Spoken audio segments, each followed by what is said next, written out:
नमस्कार। हमारे खास कार्यक्रम स्पेशल रिपोर्ट में आपका स्वागत है। मैं हूं आरिश अजहर, आपके साथ पेश है देश विदेश की कुछ खास खबरें। आज हम सबसे पहले बात करेंगे भारत और रूस के बीच हुए अहम समझौते की। रूसी राष्ट्रपति व्लादिमीर पुतिन और प्रधानमंत्री मोदी के बीच हैदराबाद हाउस में द्विपक्षीय वार्ता हुई, जो मील का पत्थर साबित हुई। वहीं आरएसएस और उत्तर प्रदेश के मुख्यमंत्री योगी आदित्यनाथ के बीच बढ़ते तालमेल पर रिपोर्ट देखिए। और चलते चलते बाद 2 पासपोर्ट मामले में आजम खां के बेटे अब्दुल्ला आजम को 7 साल की सजा की। तो चलिए खबरों को विस्तार से जानते हैं।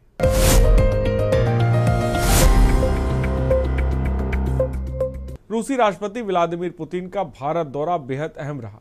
प्रधानमंत्री मोदी और रूस के राष्ट्रपति व्लादिमीर पुतिन ने बैठक के बाद हैदराबाद हाउस में साझा प्रेस वार्ता की।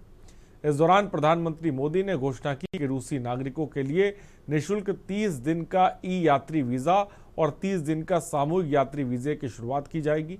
दोनों नेताओं ने 2030 तक आर्थिक सहयोग बढ़ाने और व्यापार निवेश को मजबूत करने पर सहमति जताई। वहीं पीएम मोदी और पुतिन की मुलाकात ने पश्चिमी देशों को बड़ा संदेश भी दिया। रिपोर्ट देखिए। भारत रूस के बीच हुए समझौते, सहयोग और प्रवासन पर समझौता, अस्थायी श्रम गतिविधियों पर समझौता, स्वास्थ्य सेवा और मेडिकल शिक्षा पर समझौता, खाद्य सुरक्षा और मानकों पर समझौता, ध्रुवीय जहाजों पर समझौते, समुद्री सहयोग पर समझौता, उर्वरकों पर समझौता। रूसी राष्ट्रपति व्लादिमीर पुतिन और प्रधानमंत्री मोदी के बीच हैदराबाद हाउस में द्विपक्षीय वार्ता संपन्न हुई। इस वार्ता के दौरान दोनों देशों ने प्रवासन, स्वास्थ्य सेवा, खाद्य सुरक्षा, शिप बिल्डिंग, केमिकल्स और उर्वरकों सहित 7 महत्वपूर्ण क्षेत्रों में समझौते पर सहमति व्यक्त की। ये समझौते दोनों देशों के बीच सहयोग को और मजबूत करेंगे और विभिन्न क्षेत्रों में साझेदारी को बढ़ावा देंगे। आपको बता दें कि उर्वरकों पर समझौते के तहत तय हुआ कि भारत और रूस संयुक्त रूप से यूरिया का उत्पादन करेंगे। भारत रूस से बड़े पैमाने पर यूरिया आयात करता है और इस समझौते में भारत अब रूस के साथ मिलकर यूरिया का उत्पादन भी करेगा।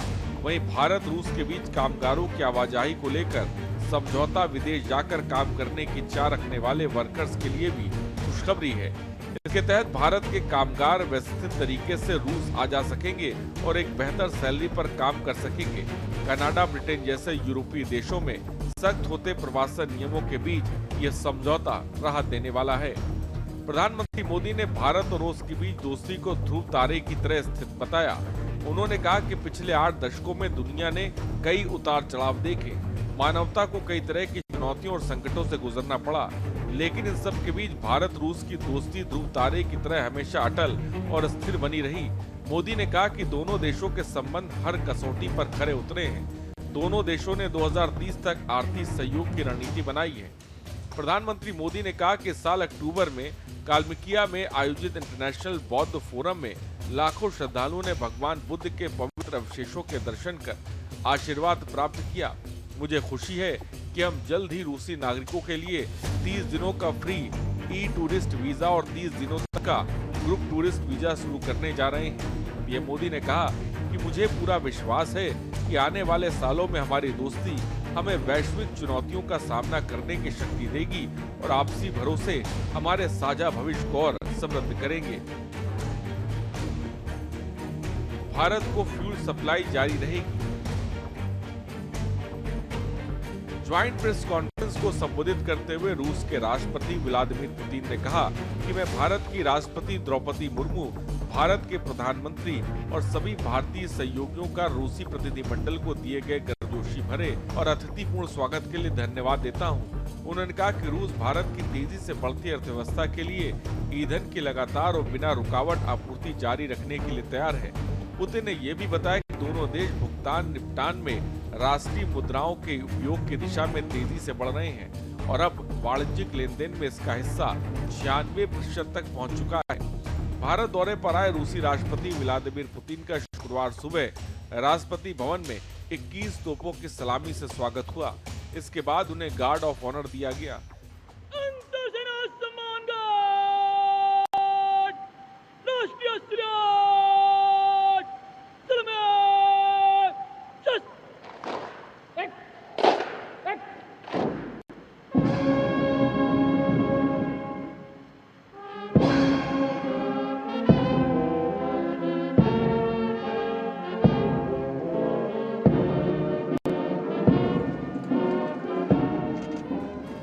फिर पुतिन ने राजघाट जाकर राष्ट्रपिता महात्मा गांधी को श्रद्धांजलि दी। पीएम मोदी ने रूसी राष्ट्रपति पुतिन से हैदराबाद हाउस में मुलाकात के दौरान कहा कि भारत न्यूट्रल नहीं है, भारत शांति के पक्ष में है। पीएम मोदी ने कहा कि दुनिया को एक बार फिर शांति की जरूरत है और भारत शांति की हर कोशिश का समर्थन करता है।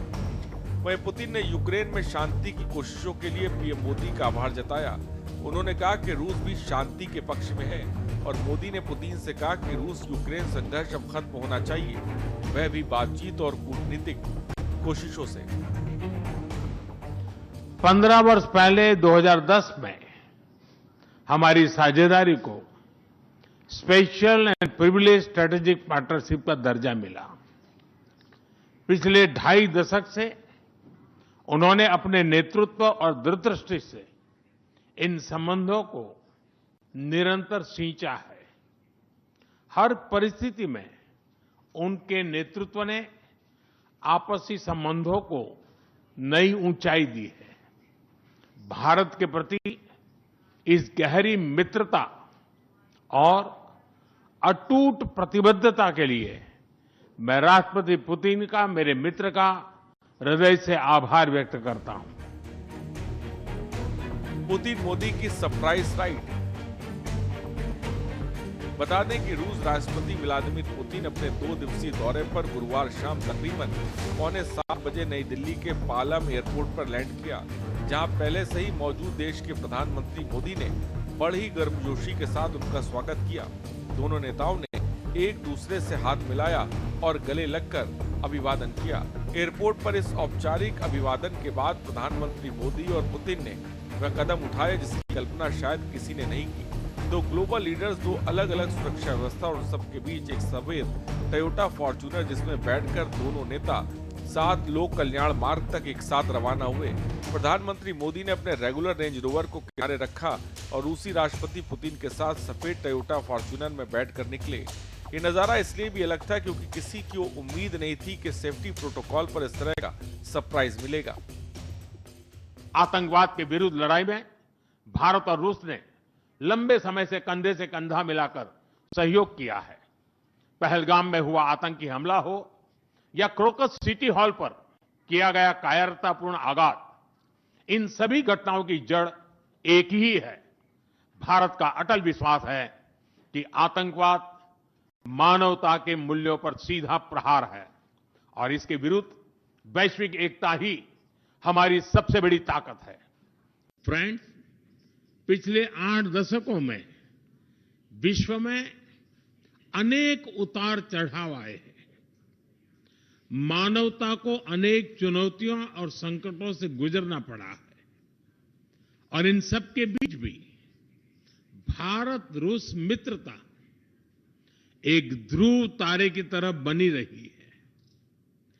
परस्पर सम्मान और गहरे विश्वास पर टिके ये संबंध समय की हर कसौटी पर हमेशा खरे उतरे हैं। आज हमने इस नींव को इन खास नेताओं के लिए मोदी ने तोड़े प्रोटोकॉल। पीएम मोदी ने 6 बार किसी विदेशी नेता पर हवाई अड्डे पर जाकर स्वागत किया। Barack Obama 2015, Sheikh Hasina 2017, Shinzo Abe 2017, Donald Trump 2020, Mohammed bin Zayed Al Nahyan 2024, Sheikh Tamim bin Hamad Al Thani 2025। Putin की यात्रा भारत रूसी रिश्तों की गहराई को मजबूती देती है और उसका समय भी वैश्विक दबाव के बीच काफी महत्वपूर्ण है। भारत के लिए समय चुनौतीपूर्ण है क्योंकि अमेरिका भारत पर रूसी तेल खरीदना बंद करने का दबाव बना रहा है और प्रतिबंधों की धमकी दे रहा है। इस बीच पुतिन कह चुके हैं कि मोदी किसी के दबाव में आने वाले में से नहीं। उन्होंने ये भी कहा कि भारत रूस की रक्षा और व्यापार संबंध मजबूत है और अब 90% से ज्यादा लेन देन दोनों देशों की राष्ट्रीय मुद्दा में हो रहे हैं। स्पेशल डेस्क के न्यूज इंडिया।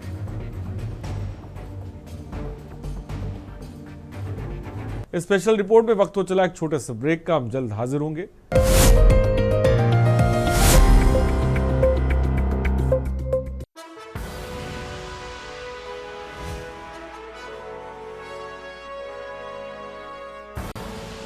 आप देख रहे हैं के न्यूज, खबरों खबरों का सारथी।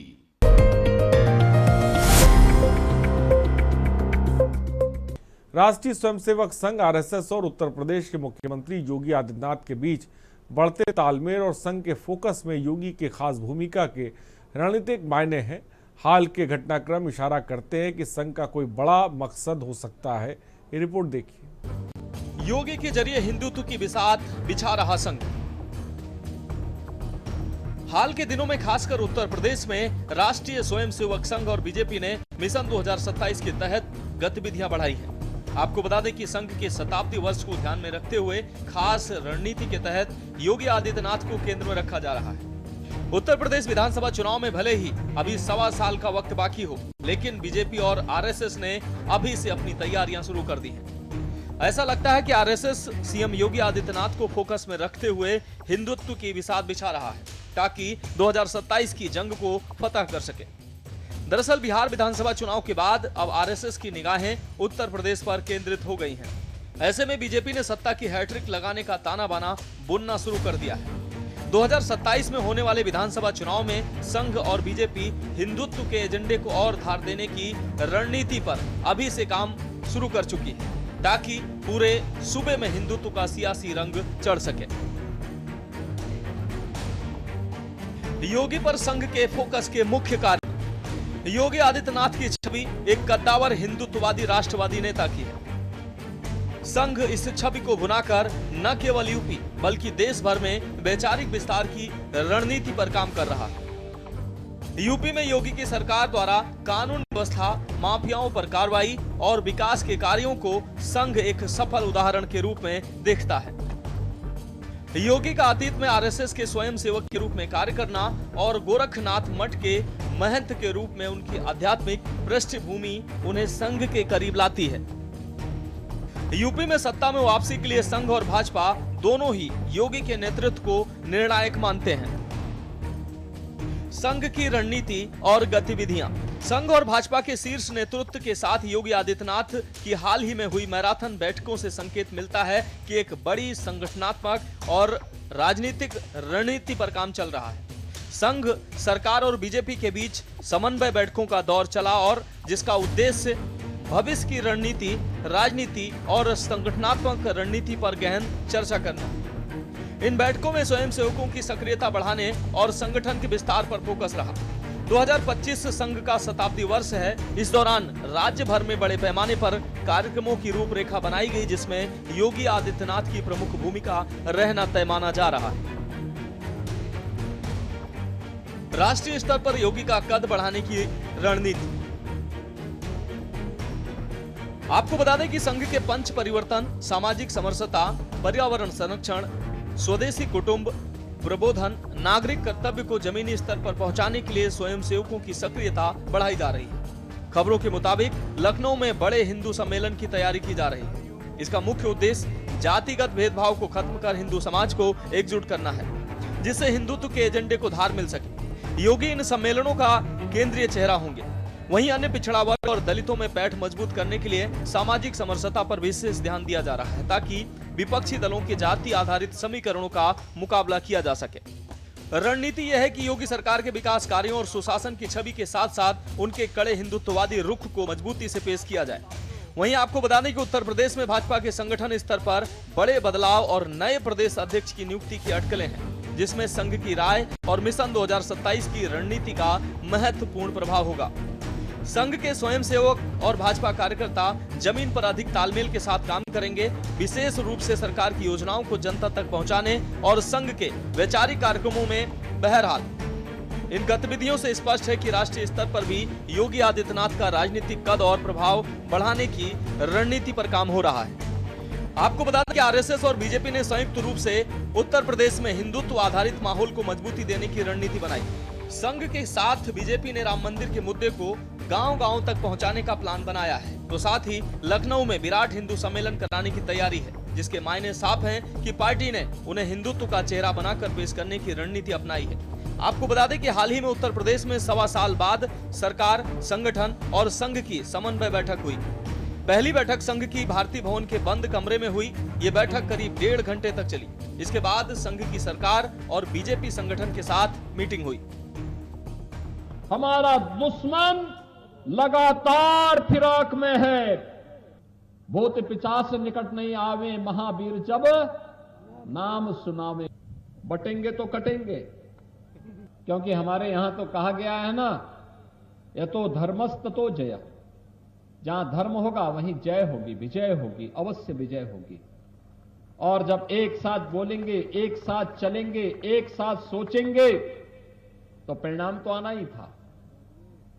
श्री अयोध्या धाम में प्रधानमंत्री जी के कर कमलों से अयोध्या में श्री राम जन्मभूमि पर आपने भगवा सनातनी ध्वज को फहराते हुए देखा होगा। कितना भव्य ध्वज आप देख रहे होंगे।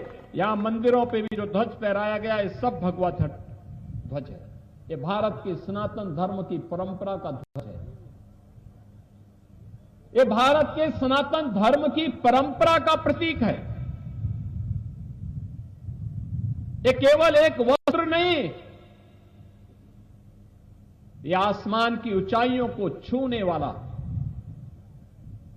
हर सम विषम परिस्थितियों में सनातन धर्म अपने मूल्यों और आदर्शों की पताका को ऐसे ही ऊंचा बना करके रखेगा। यह संदेश देने वाला एक कार्यक्रम अयोध्या धाम में आपने देखा होगा। 500 वर्षों के बाद यह अवसर आया था। याद करिए, जब 9 नवंबर 2019 को माननीय उच्चतम न्यायालय ने सर्वसम्मति से फैसला दिया कि जहां अयोध्या में रामलला विराजमान है, वही प्रभु श्री राम की पावन जन्म भूमि है, और वहां पे मंदिर निर्माण का मार्ग प्रशस्त कर दिया। पहली बार हुआ जब भारत का कोई प्रधानमंत्री अयोध्या में गया था, और अयोध्या में जाकर के उन्होंने अपने कर कमलों से प्रभु के मंदिर निर्माण के कार्यक्रम का शुभारंभ किया था। मोदी जी स्वयं गए थे और वहां पर इस कार्यक्रम का शुभारंभ किया। मिशन 2027 के हिंदुत्व का क्या है प्लान? जनवरी में राम मंदिर के कैलेंडर और तस्वीर के साथ जनसंपर्क। 20 फरवरी तक हिंदू सम्मेलन शुरू होंगे, जिसमें जाति रहित हिंदू समाज को एकजुट किया जाएगा। एक कार्यक्रम लखनऊ में भी प्लान किया जा रहा है, जो विराट हिंदू सम्मेलन के तौर पर होगा। इसमें भाजपा और संघ के कार्यकर्ता जुड़ेंगे और उनकी कोशिश पिछड़े और दलित परिवारों तक पहुंचने की होगी। संघ की मुस्लिमों को भी बीजेपी से जोड़ने की रणनीति। आपको बता दें कि संघ भले ही हिंदुत्व की पिच पर खेलता हो, लेकिन सामाजिक समरसता के व्यापक एजेंडे के तहत राष्ट्रीय स्वयंसेवक संघ और भारतीय जनता पार्टी ने मुस्लिम समुदाय, खासकर पसमानदा पिछड़े मुसलमानों तक पहुंचने के लिए खास रणनीति अपनाई है। संघ भाजपा की रणनीति का मुख्य केंद्र बिंदु इस समुदाय को वोट बैंक की राजनीति से ऊपर उठाकर राष्ट्रीय मुख्यधारा और कल्याणकारी योजनाओं के लाभार्थी के रूप में देखना है। लिहाजा इस रणनीति को कई स्तरों पर लागू किया जा रहा है। पसमानदा मुस्लिम समुदाय, जो मुसलमानों में पिछड़े या दलित माने जाते हैं, जिनकी संख्या लगभग 80% है, इस रणनीति का केंद्रीय बिंदु है। आपको बता दें कि संघ और भाजपा का मानना है कि पसमानदा समुदाय को अब तक उच्च मुस्लिम जातियों द्वारा समुदाय के नेतृत्व से वंचित रखा गया और वे केवल एक वोट बैंक रहे हैं। भाजपा अल्पसंख्यक मोर्चा द्वारा देश भर में पसमानदा मुस्लिम सम्मेलन आयोजित किए जा रहे हैं, ताकि उन्हें पार्टी की योजनाओं और नीतियों से जोड़ा जा सके। सभी कल्याणकारी योजनाएं बिना किसी भेदभाव के मुस्लिम परिवारों तक पहुंच सकें, ये सबका साथ सबका विकास के नारे को जमीनी स्तर तक उतारने की पहल है। वहीं भाजपा द्वारा मुस्लिम बाहुल्य क्षेत्रों में मोदी मित्र बनाने का अभियान शुरू किया गया है। साथ ही प्रधानमंत्री नरेंद्र मोदी ने भी कई बार पार्टी कार्यकर्ताओं को अल्पसंख्यकों के खिलाफ गलत बयानबाजी से बचने और उनसे संपर्क बनाए रखने की नसीहत दी है। योगी की पसमानदा रणनीति में खास भूमिका। वहीं आपको बता दें कि योगी आदित्यनाथ अपने मंत्रिमंडल के माध्यम से पसमानदा समुदाय को राजनीतिक प्रतिनिधित्व देकर एक स्पष्ट संदेश दे चुके हैं। योगी 2.0 सरकार में दानिश आजाद अंसारी को एकमात्र मुस्लिम मंत्री बनाया गया। दानिश आजाद अंसारी स्वयं पसमानदा मुस्लिम समुदाय से ही आते हैं। इससे पहले की योगी सरकार में मोहसिन रजा मुस्लिम मंत्री थे। पसमानदा नेता दानिश अंसारी को मंत्री बनाकर योगी ने न केवल प्रधानमंत्री मोदी के पसमानदा फोकस को राज्य स्तर पर लागू किया, बल्कि यह भी दर्शाया है कि उनकी सरकार वंचित मुस्लिम वर्गों को प्रतिनिधित्व देने के लिए प्रतिबद्ध है। आपको बता दें कि दानिश आजाद अंसारी जैसे नेताओं को आगे लाकर योगी सरकार पसमानदा मुसलमानों और सरकार के बीच एक सेतु बनाने का प्रयास कर रही है। इन मंत्रियों ने पसमानदा सम्मेलनों में मुख्य अतिथि के रूप में भाग लेकर यह भरोसा दिलाया है कि सरकार मुस्लिमों के साथ है। संघ और बीजेपी के इन कार्यक्रमों को सपा के पीडीए की कार्ड के तौर पर देखा जा रहा है। दरअसल सपा ने 2024 में पीडीए फॉर्मूले के जरिए ही बीजेपी को झटका दिया था, जिसके बाद से योगी आदित्यनाथ लगातार बटोगे तो कटोगे के नारे के जरिए हिंदुओं को एकजुट करने में लगे हुए हैं। बीजेपी और संघ का प्लान है कि दलित, अति पिछड़े और पिछड़े वर्गों तक अपनी पहुंच बनाई जाए। माना जा रहा है कि इस दांव से सपा के विनिंग फॉर्मूले पीडीए को काउंटर करने की रणनीति है। स्पेशल डेस्क के न्यूज इंडिया। 2 पैन कार्ड मामलों में 7 साल की सजा काट रहे पूर्व विधायक अब्दुल्ला आजम को 2 पासपोर्ट केस में भी कोर्ट ने 7 साल की सजा सुनाई है। इसके अलावा उन पर 50,000 रुपए जुर्माना भी लगाया। सुनवाई के दौरान अब्दुल्ला आजम वीडियो कॉन्फ्रेंसिंग से कोर्ट में पेश हुआ। रिपोर्ट देखिए। अब्दुल्ला आजम पर क्या है पासपोर्ट मामला? फर्जी दस्तावेजों के आधार पर 2 अलग-अलग पासपोर्ट बनवाना, उनका इस्तेमाल करना। इन पासपोर्टों में जन्म तिथि अलग-अलग थी। एक में 1 जनवरी 1993 और दूसरे में 1990 दर्ज थी। रामपुर की अदालत ने सपा नेता आजम खां के बेटे अब्दुल्ला आजम को 2 पासपोर्ट और पैन कार्ड मामले में दोषी करार दिया और 7 साल की सजा सुनाई है। उन पर 50,000 का जुर्माना भी लगाया गया है। बता दें कि 2019 में दर्ज मुकदमे की सुनवाई के बाद ये फैसला आया है। फर्जी दस्तावेजों और पहचान पत्रों के उपयोग को अदालत ने गंभीर अपराध माना है। बता दें कि अब्दुल्ला आजम को यह सजा दूसरी बार मिली है। इससे पहले अक्टूबर 2023 में उन्हें आजम खां और उनकी पत्नी तंजीन फातिमा को फर्जी जन्म प्रमाण पत्र मामले में भी 7 साल की सजा सुनाई गई थी। आपको बता दें कि अब्दुल्ला आजम पर आरोप था कि उन्होंने 2 पासपोर्ट और पैन कार्ड बनाए थे। एक असली और वैध दस्तावेज अपने नाम पर और दूसरा अवैध तरीके से फर्जी दस्तावेज नकली नाम पहचान पर तैयार किया गया था। ऐसा आरोप था कि फर्जी पर्सनैलिटी और दस्तावेजों से बैंकिंग, वोटिंग और अन्य संवेदनशील काम हो सकते थे। बता दें कि विधायक आकाश सक्सेना की ओर से सिविल लाइंस थाने में वर्ष 2019 में प्राथमिकी दर्ज कराई गई थी। इसमें विधायक ने कहा था कि अब्दुल्ला आजम खां द्वारा असत्य और कूट रचित दस्तावेजों और विवरण के आधार पर पासपोर्ट बनवाया है, वह इसका उपयोग कर रहे हैं। पासपोर्ट संख्या Z43074442 10 जनवरी 2018 है। शुक्रवार को कोर्ट में वीडियो कॉन्फ्रेंसिंग के माध्यम से पेश हुए अब्दुल्ला आजम को दोषी ठहराए जाने के बाद न केवल 7 साल की सजा सुनाई गई, कोर्ट की तरफ से कहा गया कि अपराध समाज और राष्ट्र के लिए खतरनाक है, क्योंकि फर्जी दस्तावेजों से अपराध, दंगा पहचान की धांधली हो सकती है। रामपुर के जिला जेल में पहले ही एक पैन कार्ड मामले में सजा काट रहे अब्दुल्ला आजम के खिलाफ इस फैसले ने मुश्किलों को और बढ़ा दिया है। उनके पिता आजम खां भी इसी समय जेल में बंद हैं। Special desk news India. Special report में फिलहाल इतना ही। देश दुनिया की तमाम खबरों के लिए आप बने रहिए हमारे साथ। नमस्कार।